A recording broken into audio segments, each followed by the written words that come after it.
शिक्षक भर्ती घोटाले मामले में ममता बनर्जी के मंत्री की बढ़ी मुश्किलें।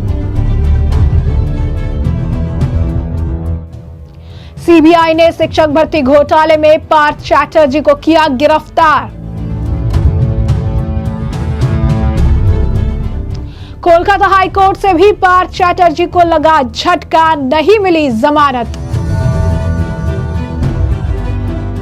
ममता बनर्जी के करीबी नेता और जेल में बंद पूर्व मंत्री पार्थ चैटर्जी की मुश्किलें लगातार बढ़ती हुई नजर आ रही है। उन्हें बैक टू बैक झटके लगे हैं। एक तरफ जहां उन्हें कोलकाता हाईकोर्ट से जमानत नहीं मिली है, तो वहीं दूसरी तरफ अब सीबीआई ने भी उन्हें गिरफ्तार कर लिया है। क्या है पूरा माजरा, विस्तार से समझ लेते हैं। बात कर लेते हैं कि अब सीबीआई ने इस मामले में इन्हें क्यों गिरफ्तार किया है। तो केंद्रीय जांच ब्यूरो यानी सीबीआई ने पश्चिम बंगाल के पूर्व मंत्री पार्थ चैटर्जी को अब प्राथमिक शिक्षक भर्ती घोटाले में गिरफ्तार किया है। एजेंसी ने चैटर्जी के साथ ही उनके करीबी अयनशील को भी भ्रष्टाचार के मामले में गिरफ्तार किया है। दोनों अभी पश्चिम बंगाल स्कूल सेवा आयोग में शिक्षक और गैर शिक्षक कर्मचारियों की भर्ती में भ्रष्टाचार के मामले में न्यायिक हिरासत में जेल है।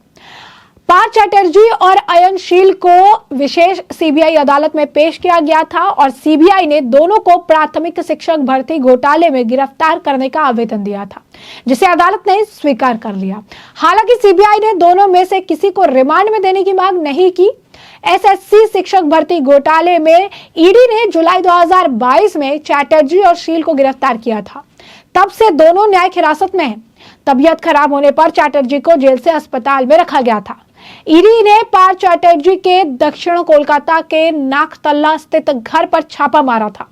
एजेंसी ने पार्थ की करीबी माने जाने वाली अभिनेत्री अर्पिता मुखर्जी के टालीगंज और बेलघरिया के फ्लैट्स पर भी छापा मारा। अर्पिता के फ्लैट से 21 करोड़ 90 लाख रुपए की नगद राशि बरामद की गई थी। साथ ही बड़ी मात्रा में विदेशी मुद्रा और सोने के गहने मिले थे। ईडी ने अर्पिता को भी गिरफ्तार कर लिया था। एसएससी भर्ती घोटाले में पार्थ चैटर्जी अयनशील के अलावा तृणमूल कांग्रेस के युवा नेता शांतनु बंदोपाध्याय, टीएमसी नेता कुंतल घोष समेत कई लोग गिरफ्तार किए गए हैं। फिलहाल ये सभी आरोपी जेल में हैं। पार्थ चैटर्जी और कुंतल घोष ने जमानत के लिए फिर सुप्रीम कोर्ट में याचिका लगाई है। और आपको बता दें कि जो याचिका भी उन्होंने लगाई थी, उस याचिका को लेकर जस्टिस सूर्यकांत और जस्टिस उज्ज्वल भुइयां की पीठ ने दोनों की जमानत याचिका पर सुनवाई की और ईडी से इस मामले पर जवाब भी मांगा था। शीर्ष अदालत ने कोलकाता स्थित विशेष अदालत को कुंतल घोष की जमानत याचिका पर शीघ्रता से निर्णय लेने को भी कहा था। टीएमसी नेताओं पर 2014 और 2021 के दौरान एसएससी के जरिए शिक्षकों और गैर शिक्षक कर्मचारियों की भर्ती में अभ्यर्थियों से 100 करोड़ रुपए से अधिक की राशि वसूलने का आरोप है। सीबीआई और ईडी इस मामले में जांच कर रही है और ईडी ने इसी मामले में पिछले साल जनवरी में घोष को गिरफ्तार किया था। तो आप समझ सकते हैं कि पार्थ चैटर्जी और कई सारे जो इसमें लोग हैं, वो जिस तरीके से इस मामले में इन्वॉल्व है, कहीं ना कहीं इन्हें किसी भी तरह से राहत नहीं मिल पा रही है।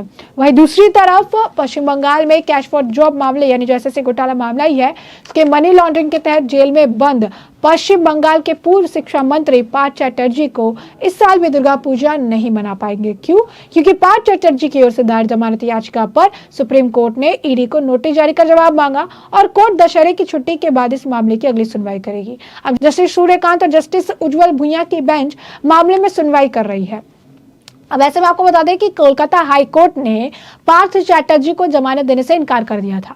हाईकोर्ट में सुनवाई के दौरान पार्थ चैटर्जी की ओर से पेश वकील ने दिल्ली के पूर्व उप मुख्यमंत्री मनीष सिसोदिया सहित अन्य को मिली जमानत का हवाला दिया था। प्रेसिडेंट सेंट्रल जेल में पिछले 2 साल से अधिक समय से पार्थ चैटर्जी बंद है। पार्थ चैटर्जी को ईडी ने जुलाई 2022 में गिरफ्तार किया था और ईडी इस मामले में राज्य में पूर्व शिक्षा मंत्री और तृणमूल के पदाधिकारी पार्थ चैटर्जी और उनकी करीबी कहे जाने वाली अर्पिता मुखोपाध्याय को चैटर्जी दाखिल कर चुकी है कि इसे लेकर अर्पिता के खिलाफ भी चार्जशीट दाखिल कर चुकी है। दाखिल 172 पेज के चार्जशीट में पार्थ चैटर्जी और अर्पिता के अलावा ईडी ने 6 कंपनियों को और उनके निदेशकों के माध्यम से आरोपी के रूप में दाखिल किया। ईडी ने चल अंचल संपत्तियों के कुल आपको बता दें कि मूल्य 48.22 करोड़ रुपए होने के अनुमान लगाए। ईडी ने 48.22 करोड़ रुपए कोलकाता में अर्पिता के स्वामित्व वाले 2 फ्लैट से जब्त किए। और तकरीबन 50 करोड़ रुपए और 5 करोड़ रुपए से अधिक के आभूषण के अलावा ईडी अभी तक 103.10 करोड़ रुपए की संपत्ति जब्त कर चुकी है। तो आप समझिए कि ईडी इस मामले में काफी सक्रिय थी। कहीं ना कहीं पार्थ चैटर्जी जो है, उनके वकील जो है वो हवाला दे रही हैं मनीष सिसोदिया की गिरफ्तारी का, या बाकी अगर आप कहेंगे कि बाकी जो लोग हैं उनके गिरफ्तारी का।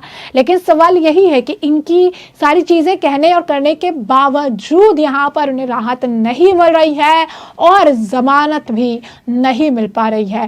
बैक टू बैक उन्हें झटके लग रही हैं। अभी ईडी के बाद इस मामले में सीबीआई की एंट्री हो गई है। सीबीआई ने भी अब इन लोगों पर जो अगर आप कहेंगे कि नकेल कसी है, और सीबीआई ने भी अब इस मामले में जहां पार्थ चैटर्जी को गिरफ्तार कर लिया है, तो वहीं दूसरी तरफ अगर आप देखेंगे तो कोलकाता हाई कोर्ट से भी इन्हें बड़ा झटका लगा है। और कोलकाता हाई कोर्ट से भी पार्थ चैटर्जी को जो उम्मीद थी जमानत की, वो पूरी नहीं हो पाई है और पार्थ चैटर्जी को जमानत नहीं मिल पाई है।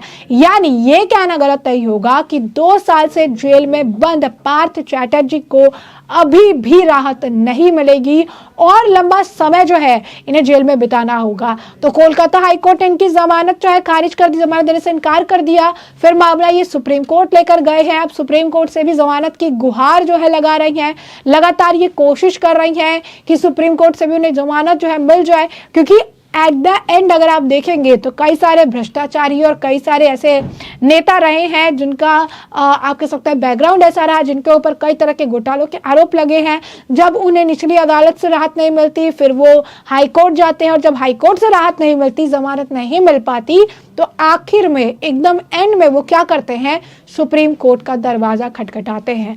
अरविंद केजरीवाल को सुप्रीम कोर्ट से जो है जमानत मिल गई थी, मनीष सिसोदिया को सुप्रीम कोर्ट से जमानत मिल गई थी, के कविता को सुप्रीम कोर्ट से जमानत मिल गई थी, और अब पार्थ चैटर्जी ये उम्मीद लगाए बैठे हैं कि शायद अब उनका भी नंबर आ जाए और शायद सुप्रीम कोर्ट से पार्थ चैटर्जी को जो है जमानत मिल जाए। लेकिन पार्थ चैटर्जी के खिलाफ जो सबूत है वो काफ़ी ज़्यादा मजबूत है, और जैसा कि हमने आपको बताया कि काफ़ी ज़्यादा पैसे भी मिले थे और शिक्षा मंत्री की जिम्मेदारी इनके ऊपर थी और एक बहुत बड़ा भर्ती घोटाला था। और इस घोटाले में नाम आने के बाद खुद उनकी पार्टी ने, ममता बनर्जी ने भी उनसे पूरी तरीके से किनारा कर लिया था। उनके पार्टी के नेता तक उनके ऊपर बयान देने से बचते नजर आते थे। इनफैक्ट आपको बता दें कि ममता बनर्जी ने तो ये भी कहा था कि पार्थ मेरे लिए एग्जिस्ट नहीं करता है, पार्थ ने इतनी बड़ी गलती की, मुझे इसका आइडिया भी नहीं था। तो कहीं ना कहीं अगर आप देखेंगे तो इस पर कई तरह के सवाल इसलिए भी उठते थे क्योंकि ममता बनर्जी के बाद सेकंड नंबर पर अभिषेक बनर्जी से भी पहले अगर आप देखेंगे तो पार्टी में अगर किसी की चलती थी तो वो पार्थ चैटर्जी की चलती थी। और ऐसे में लोगों का ये मानना था कि पार्थ चैटर्जी ने कितना बड़ा घोटाला किया और इसकी जानकारी ममता बनर्जी को कानो कान खबर नहीं लगी, ये भी विश्वसनीय स्टोरी नहीं हो सकती है। तो ऐसे में अगर आप देखेंगे तो पार्थ चैटर्जी को बैक टू बैक 2 बड़े झटके लगे। एक तरफ ईडी के बाद सीबीआई ने उन्हें गिरफ्तार किया है जो है एसएससी घोटाले मामले को लेकर, तो वहीं दूसरी तरफ कलकत्ता हाई कोर्ट से उन्हें जमानत नहीं मिलवाई है। उनकी जमानत याचिका जो है उस पर आप कह सकते हैं उन्हें कोई राहत नहीं मिली है, उन्हें जमानत नहीं मिल पाई है और अब सुप्रीम कोर्ट से जमानत की अपील को लेकर वो गिड़गिड़ाते नजर आ रही हैं। और सुप्रीम कोर्ट ने भी अब इस मामले में ईडी को नोटिस जारी किया है और सुप्रीम कोर्ट भी अब इस मामले पर अगले हफ्ते जो है दुर्गा पूजा के बाद सुनवाई करती नजर आएगी। तो ऐसे में अब इस पूरे मामले पर आपकी भी जो राय हो हमें कमेंट सेक्शन में कमेंट करके जरूर से जरूर साझा करिएगा। धन्यवाद।